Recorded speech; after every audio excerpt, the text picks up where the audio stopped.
Mesdames et messieurs, chers amis internautes, bienvenue dans notre émission Bible ouverte et je suis en compagnie d'André. André, comment vas-tu? Ça va bien, mon cher Harry, et toi? De mon côté, ça va. En tout cas, c'est un plaisir d'être avec toi pour échanger autour d'une thématique passionnante.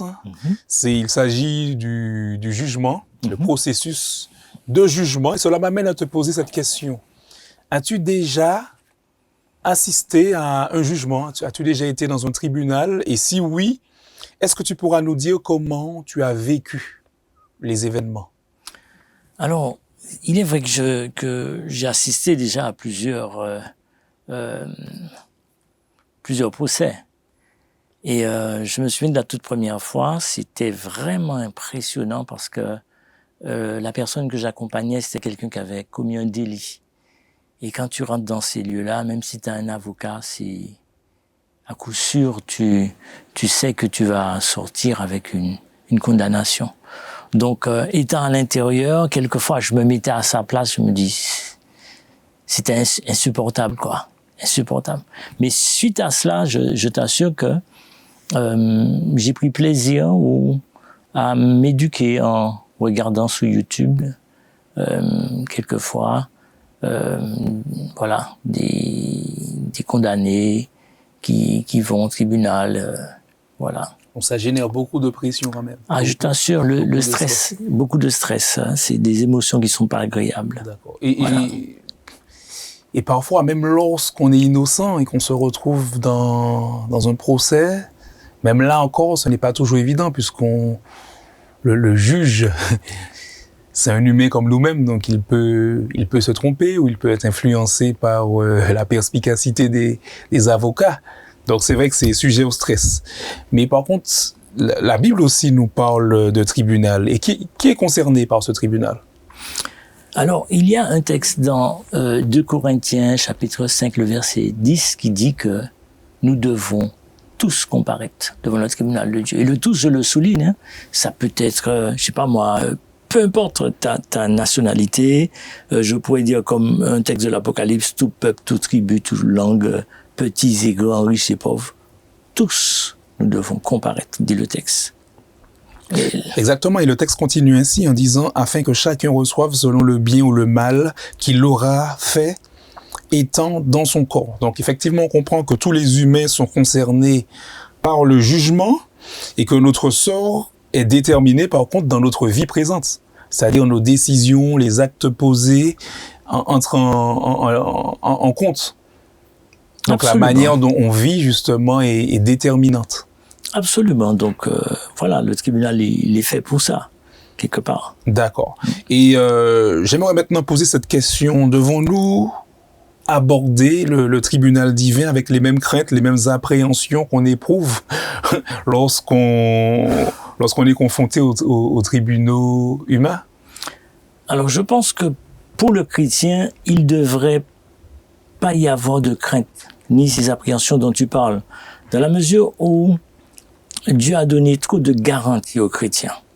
Et pour en citer quelques-unes, le texte qu'on vient d'évoquer, par exemple, 2 Corinthiens 5.10, dit que le tribunal appartient à Jésus. Ça, c'est une première chose. Nous allons comparaître devant le tribunal de Christ. Autre part, il est dit que nous avons un avocat et que cet avocat est Jésus. Donc, dans le tribunal qui appartient à Jésus, Jésus est l'avocat des pécheurs. Nous ne sommes pas livrés à nous-mêmes. Nous ne sommes pas livrés. Mais mieux encore, la Bible dit que le juge de ce tribunal, c'est Jésus. Et pourquoi Dieu fait tout cela? Le but de Dieu, c'est de sauver l'humanité, c'est de sauver chaque humain. Et le tribunal est en notre faveur. Le juge, le tribunal lui-même appartient à Jésus. L'avocat, c'est Jésus. Le chrétien a de l'assurance, déjà. Et puis, il y a d'autres textes merveilleux. J'aimerais citer, par exemple, Romains 8, verset 1, qui nous dit « Car il n'y a aucune condamnation pour ceux qui sont en Jésus-Christ. » C'est quand même réconfortant, n'est-ce pas? Le chrétien qui entre dans ce tribunal sait qu'il sera acquitté, c'est ça. Puisqu'il est en Jésus-Christ. On peut quand même se poser cette question. Qu'est-ce que ça veut dire être en Jésus-Christ? Alors, être en Jésus-Christ, c'est tout l'enjeu. Je pense que ce n'est pas seulement une profession de foi, hein, dire que je suis en Jésus ou que j'ai accepté Jésus. Hein. S'il faut rester sur les mots, être dans une maison, c'est pas être à côté de la maison, c'est être à l'intérieur. Être en Jésus, c'est vraiment avoir Jésus en soi et être dans la personne de Jésus. Comment cela peut-il être possible et pourquoi cette démarche? Nous sommes des pécheurs. Nous sommes nés dans un monde de péché avec une chair, avec une tendance au péché. Comment est-ce qu'on pourra être délivré si on n'a pas quelqu'un de tout puissant avec nous? Et c'est ce que Dieu nous propose aussi dans l'une des phases de son plan de sauvetage, c'est de nous accompagner quotidiennement afin de nous permettre de vaincre le mal sur tous ces aspects. C'est pourquoi Jésus, quelque part, dira, dans Matthieu 28, je crois, « Je serai avec vous tous les jours jusqu'à la fin du monde. » Mais tous les jours-là, être en Jésus-Christ, c'est comprendre la nécessité de l'avoir constamment avec nous. Dans l'Ancien Testament, par exemple, on ne parlera pas d'être en Jésus, mais on va parler de marcher avec Dieu. Enoch a marché avec Dieu. Noé a marché avec Dieu. Et dans le chapitre 17 de la Genèse, Dieu dira à Abraham, marche devant ma face. C'est-à-dire, dans le quotidien, être avec Dieu. Dans le quotidien. Et c'est lui qui va nous aider à marcher selon ses voies et à nous garantir le chemin du salut. Et c'est très intéressant ce que tu dis. Donc on comprend que le fait d'être en Jésus-Christ, c'est plus que de prononcer avec nos lèvres le nom de Jésus-Christ, de dire qu'on l'aime, ou c'est plus que le fait même d'être baptisé. Mais c'est entretenir justement une relation profonde avec lui, c'est entrer dans son projet. Et tu as évoqué cette marche avec Dieu, je pense à Abraham, le père de la foi, qui n'a pas hésité à quitter sa famille, sa patrie, ce qu'il avait de plus cher pour suivre Dieu dans son projet. Il ne savait pas exactement où Dieu l'amenait, mais il avait confiance en Dieu. Et dans la vie du croyant, il en est de même. Ça veut dire être en Dieu, être en Jésus-Christ, mais c'est entrer dans son projet, c'est déménager de notre situation pour entrer justement dans le dessein de Dieu, dans les principes que Dieu a pour nous et pour notre vie. Et nous pourrons dire, comme l'apôtre Paul l'a dit, si je vis, ce n'est plus moi qui vis, mais c'est Christ qui vit en moi. Et c'est là l'objectif. Donc être en Jésus-Christ, c'est être dans une dynamique. Et cette dynamique, c'est celle du perfectionnement, c'est celle de l'œuvre du Christ en moi. Et cela se fait par le biais du Saint-Esprit qui nous a été donné. Absolument. Et cette sainte marche-là, à mon avis, il n'y a rien de plus beau pour le chrétien. C'est de prendre conscience que Jésus n'est pas une histoire, mais Jésus devient une réalité dans sa vie quotidienne, dans ses affaires, dans sa vie personnelle. Et être conscient que Dieu est là avec nous, c'est ça, c'est le bonheur, c'est la vie qui est garantie, c'est la vie éternelle qui est déjà garantie. Et être en Jésus-Christ, donc c'est une réalité. Ça n'a rien à voir avec de l'intellect, ni une histoire, mais chacun doit être authentique. C'est de l'authenticité là. On est avec Dieu réellement, un Dieu qui est vivant, qui marche avec nous. C'est plus les histoires de la Bible, c'est plus l'histoire de Jacob, d'Abraham ou tous les grands hommes, mais c'est notre histoire donc, avec Dieu et moi, qui se bâtit entre Dieu et nous. Exactement. Et dans un tel cas de figure, on n'a rien à craindre puisqu'on est en Jésus-Christ. Donc le jugement n'est pas une mauvaise nouvelle pour nous. Mais je me pose quand même cette question, je m'interroge. Dieu a-t-il besoin d'un jugement pour savoir qui sera sauvé et qui sera perdu? Alors, à mon avis, et je pense que la Bible le confirme, hein, Dieu n'a pas besoin d'un tribunal pour savoir, pour examiner la vie des gens, pour savoir qui sera sauvé. Je crois que Dieu, il a la science infuse, qu'il est omniscient, qu'il a le pouvoir de voir la fin même avant le commencement. Et donc, il n'a pas besoin de ce tribunal. Je pense que le tribunal, c'est plus pour nous, ces créatures. Parce que je sais pas, Dieu a été le premier accusé de l'univers, d'accord? D'accord. Premier accusé, arrivé sur terre, le malin encore a accusé Dieu d'être injuste, ne permettant pas à la femme de manger le fruit. Et même dans notre vie, quelque part, on a des doutes par rapport à la manière dont Dieu agit. Maintenant, qui ne dirait pas que Dieu a sauvé quelqu'un par filon, ou qu'il a perdu quelqu'un simplement parce qu'il a voulu se venger d'une personne? Effectivement, c'est vrai que Satan a semé le doute dans les esprits concernant l'attitude et les motivations de Dieu. Et Dieu doit rétablir la vérité. Absolument. Et c'est la raison pour laquelle, effectivement, qu'il agit dans la transparence. Et la nécessité même du jugement, c'est pour Dieu, c'est de montrer qu'il est un Dieu transparent et il nous aide à comprendre par A plus B sa justice. Je prends le cas de Job. Ouais. Satan dit à Dieu du moins, Job te craint parce que tu l'as béni. Et toute la vie de Dieu, il reçoit les accusations comme cela, sans arrêt. Et donc, le tribunal sera là, quelque part, pour montrer, comme tu dis, la transparence, mais que Dieu est un Dieu qui est juste et équitable. Et ouais, effectivement, et cela est nécessaire, comme tu dis, parce que Satan, il met le discrédit sur la créature et sur le Créateur. C'est ce que Dieu subit. Oui. Ça doit être énorme. Énorme. Mais voilà, le tribunal va clarifier tout cela. Et c'est important aussi pour les anges, puisque les anges ont été affectés par tout ce conflit entre le bien et le mal, tout ce conflit cosmique. Et d'ailleurs, Satan est quand même parti avec un tiers des anges. Donc tout ça a laissé des traces dans le ciel. Et Dieu rétablit la vérité, Dieu révèle son caractère. Et d'ailleurs, par l'intermédiaire de Jésus-Christ, il a déjà commencé par la mort, la résurrection et l'ascension de Jésus-Christ. Il a déjà révélé le caractère de Jésus-Christ. Mais là, avec le jugement, il va davantage dans les détails pour l'ensemble de ses créatures. Et il y a une parabole qui nous montre à quel point que ce tribunal, il est important et pour les sauver, comme pour les perdus. C'est la parabole qui se trouve dans Matthieu chapitre 25, à partir du verset 30. C'est la parabole du jugement dernier. Nous sommes bien dans le cadre d'une parabole. Donc, il faut aller chercher l'enseignement de la parabole. C'est pas forcément une réalité. Mais qu'est-ce qui se passe? Jésus dit qu'il y aura deux groupes devant lui. Le groupe des perdus, le groupe des sauvés. Et qu'est-ce qui se passe? Le groupe des sauvés va quand même chercher à savoir le pourquoi qu'ils sont réellement sauvés. J'imagine pas qu'ils doutent, mais ils ont besoin d'examiner ce que Dieu lui-même a mis en place, c'est-à-dire le tribunal.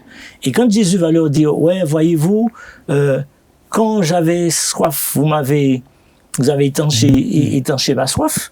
Quand j'étais nu, vous m'avez vêtu. Ils vont demander encore à Jésus, mais à quel moment? C'est-à-dire, ils vont examiner leur propre vie, la manière dont Dieu a agi dans leur vie.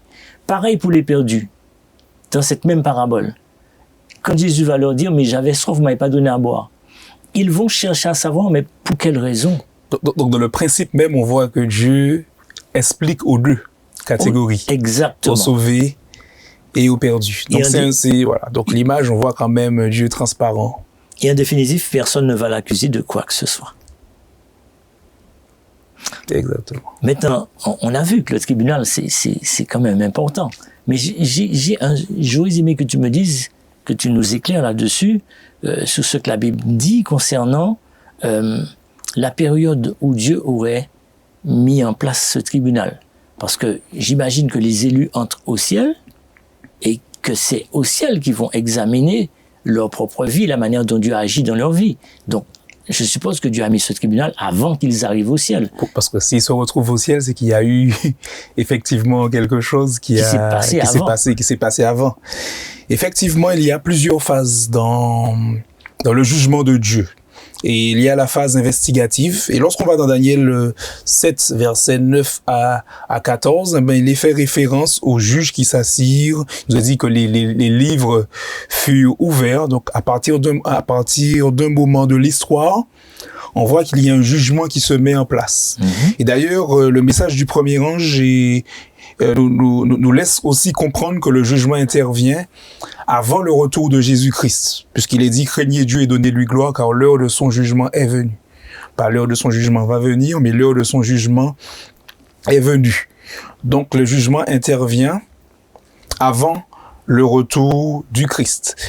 Et nous voyons que Dieu, il aime agir dans l'histoire. Et d'ailleurs, lorsqu'on va dans le livre de Daniel, qui est un livre prophétique, en grande partie, on voit qu'il y a, que souvent dans beaucoup de chapitres, il est question de la prophétie qui s'accomplit dans l'histoire et de manière continue. Et on comprend que Dieu intervient dans l'histoire de l'humanité, et il en est de même pour l'instruction du jugement. C'est-à-dire qu'à un moment donné de l'histoire de l'humanité, à un moment précis, Dieu va commencer l'instruction du jugement.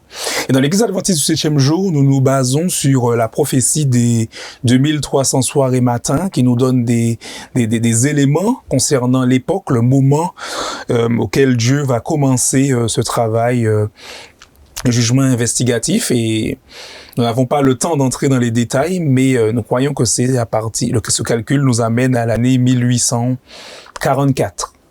Donc le jugement va commencer, et on peut se poser cette question, ce jugement concerne qui? Absolument. Et je suppose que ça concerne les élus, parce que quand Jésus revient, ça sera la première résurrection, la résurrection de ses enfants. Exactement. Donc, on voit que la première résurrection concerne les enfants de Dieu. Et la question qui se pose, c'est qui sera sauvé? Donc, ça ne veut pas dire que Dieu est dans un mystère, que lui-même ne sait pas qui sera perdu ou qu'il est dans un mystère, mais cette phase-là concerne exclusivement ceux qui seront sauvés. Et on voit, lorsqu'on va dans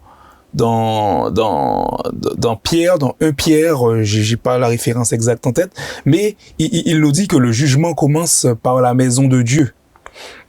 Donc on comprend que la première phase du jugement concerne le peuple de Dieu à partir justement de nos premiers parents, Adam et Ève, jusqu'au retour de Jésus-Christ. C'est-à-dire tous ceux qui seront sauvés, c'est-à-dire les décédés, on comprend depuis Adam. Exactement, donc ils sont exactement. Jusqu'au retour de Jésus. Voilà, les livres sont ouverts et leurs cas sont passés en revue. De telle sorte que quand Jésus revient, les livres sont fermés, tout le monde monte au ciel et on peut éventuellement examiner. Mais j'ai un petit souci par rapport à ceux qui sont pas sauvés. Si les rachetés verront que leurs camarades, leurs amis, certaines personnes ne sont pas là, ils vont peut-être vouloir examiner les dossiers. À quel moment font-ils le faire? À quel moment Dieu a établi ce tribunal pour eux? Donc, ce qu'il faut savoir, c'est que lorsque Jésus reviendra, il prendra les élus avec lui. Et dans Apocalypse chapitre 21, on voit qu'il y a une certaine durée dans le ciel, et c'est la durée de 1000 ans, il est question du millénaire. Et durant les 1000 ans, on voit que les élus vont régner avec Dieu, et on voit aussi qu'ils vont juger dans le sens d'avoir une certaine clarté sur les décisions de Dieu en matière de salut. Donc ils comprendront également pourquoi les perdus n'ont pas eu part à l'héritage. Donc là encore, on voit que Dieu est transparent. Et pourquoi il est transparent? C'est parce qu'en tant qu'être humain, on prête souvent attention à ceux qui frappent aux yeux.